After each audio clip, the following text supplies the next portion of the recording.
இது மாதிரி ஒரு விழா என் மனதில், அதாவது ஊன் மெழுகாய் உருகும் கரையும் அதில் உலகம் மறந்து போகும் என்று சொல்லுது நமது முதல்வர் அவர்கள் ஏற்பாடு செய்த இந்த பாராட்டு விழாவை என்னுடைய போஸ்டர் எல்லாம் பார்க்குறப்ப எனக்கு மனசெல்லாம் ஒரே நிகழ்ச்சி. இந்த பாராட்டு விழாவுக்கும் நான் சம்மதிக்கிறவன் அல்ல.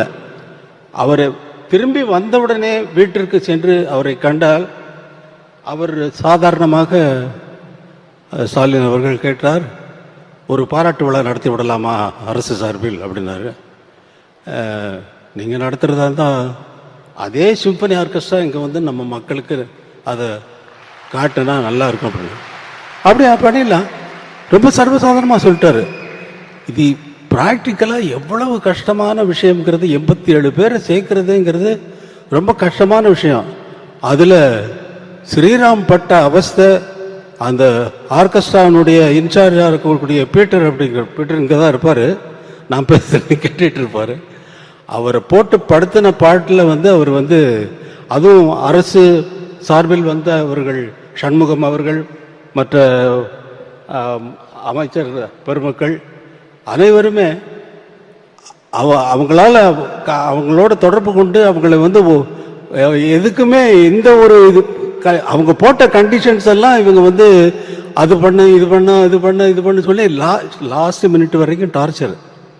அவங்க இங்கே இறங்கினது பெரிய சாதனை செய்த ஸ்ரீராம் அவர்களுக்கு நான் நன்றி சொல்றேன். ஸ்ரீராம் ப்ளீஸ் எந்திரிக்க.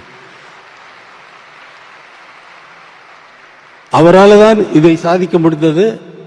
அதோடு இது எப்படி எனக்கு வார்த்தையே வரல, உங்களை நினைச்சு ஊன் மெழுகாய் உருகும் கரையும் அதில் உலகம் மறந்து போகும் என்கிறது, நீங்கள் எதற்காக எனக்கு இந்த பாராட்டு விழாவை நடத்தினீர்கள் என்பது எனக்கு பிடிபடவே மாட்டேங்கிறது. எதற்காக என்பதில் சொல்லிவிட்டீர்கள், நீங்கள் சொல்லிவிட்டீர்கள், சாதாரணமாக சொல்லிவிட்டீர்கள். எனக்கு என்னால் முடியலை. இந்த மகிழ்ச்சி தான்.